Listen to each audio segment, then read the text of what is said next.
Hello everyone, स्वागत है सभी का हमारे यूट्यूब चैनल में। आज के दिन में निर्देशांक ज्यामिति के इस जो है इंटरेस्टिंग प्रश्न को बहुत ही आसान तरीके से हल करना सीखेंगे।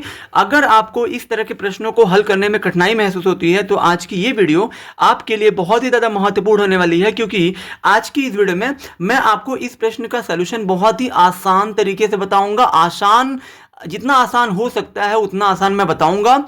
मैं इस बात की 100% गारंटी देता हूं, बशर्ते आप सभी इस वीडियो के अंत तक जरूर बने रहिएगा। तो चलिए अब हम स्टार्ट करते हैं। जैसे कि हमारा प्रश्न दिया गया है, बिंदुओं 2a, और -a, -3a के बीच की दूरी ज्ञात कीजिए। यानी कि हमें यहाँ पे यह प्रश्न हमारा दो बिंदुओं के बीच की दूरी से संबंधित है।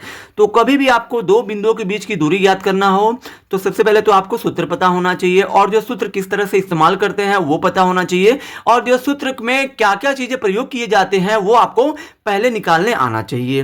तो सबसे पहले तो आपको दो बिंदुओं के बीच की दूरी अगर आपको ज्ञात करना है तो सबसे पहले तो आपको जिन दोनों बिंदुओं के, जैसे कि मान लीजिए इसको और जो इसके बीच, यानी कि इन दोनों के बीच की दूरी पूछ रहा है, तो आपको पहले इन दोनों बिंदुओं को, अगर तो कोई नाम नहीं दिया तो पहले आप नाम दे दीजिए। माना P, इसको आप पहले वाले बिंदु को P नाम दे दीजिए, 2a, और Q आपको नाम दे देना है दूसरे को -a, -3 है।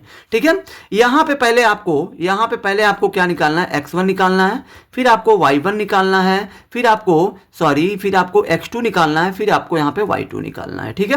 x1 का मान आपको पहले बिंदु के निर्देशांक से मिलेगा। पहला बिंदु हमारा P है, तो P में जो ये पहला वाला संख्या है ना, यही आपका x1 होता है, और ये x1 के बाद हमेशा ये आपका y1 होता है। तो x1 का मान हो जाएगा 2a, और y1 का मान हो जाएगा a, और ये x2 का मान आपको दूसरे वाले बिंदु से मिलेगा, यानी कि Q से। ये वाला हो जाएगा आपका x2, और x2 के बाद ये वाला हो जाएगा आपका y2। ठीक है।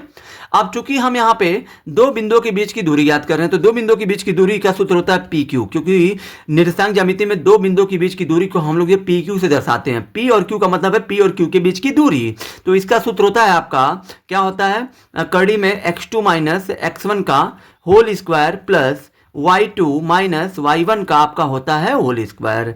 अब यहाँ देखिए, यहाँ पे x2 का मान आपका हो जाएगा माइनस है तो -x1 का मान आपका हो जाएगा 2a। ठीक है।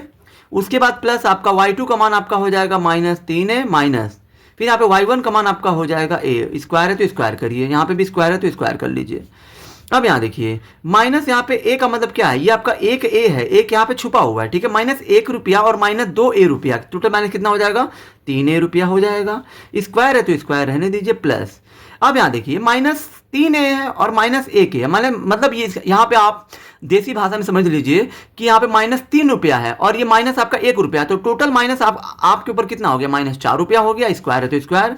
अब यहाँ देखिए, -3a का स्क्वायर करेंगे तो आपका 3 का स्क्वायर होता है 9, और a का स्क्वायर करेंगे तो a स्क्वायर प्लस। अब ये माइनस का स्क्वायर हमेशा, देखिए माइनस का स्क्वायर हमेशा प्लस होता है, मतलब ये माइनस से ये वाला स्क्वायर कट जाता है। ठीक है। माइनस कट जाएगा तो 4 का स्क्वायर कितना होता है, 16। a स्क्वायर है तो a स्क्वायर कर दीजिए।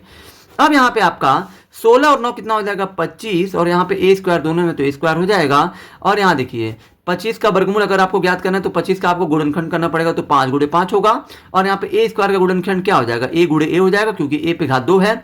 और वर्गमूल का नियम आप जानते होंगे कि वर्गमूल में बनता है जोड़ा, तो 5 का 5 से जोड़ा बन गया, a का a से जोड़ा बन गया, तो जोड़े में से हर एक जोड़े में से एक पद बाहर आ जाएगा, एक हिस्सा बाहर आएगा। जैसे मान लीजिए यहाँ पे 5 का 2 हिस्सा बना तो एक हिस्सा, मतलब 1 5 बाहर आ जाएगा। यहाँ पे 2a है तो 1a बाहर आ जाएगा, मतलब 5 का गुणा फिर a में करिए तो आपका हो जाएगा 5a, और यही आपका 5a इकाई। यहाँ पे आपको इकाई लिख देना है लास्ट में। क्यों लिखना है, क्योंकि हमारा प्रश्न में ना सेंटीमीटर की बात किया है ना मीटर में हमारा माप दिया है। तो जब यहाँ पे माप सेंटीमीटर में, मतलब माप की जब कोई इकाई प्रश्न में न दिए हो, तो यहाँ पे लास्ट में प्रश्न का, जब ये आपको दो बिंदु के बीच की दूरी जब आप ज्ञात करते हो तो लास्ट में आपको इकाई लिख देना है, और वही आपका उस प्रश्न का उत्तर हो जाएगा। आई होप कि आप सभी को ये वीडियो बहुत ही ज़्यादा पसंद आई होगी। अगर आप हमारे चैनल पर नए हैं तो हमारे चैनल को लाइक, सब्सक्राइब और शेयर जरूर करें, जिससे आने वाली वीडियो की नोटिफिकेशन आपको मिलती रहे। धन्यवाद।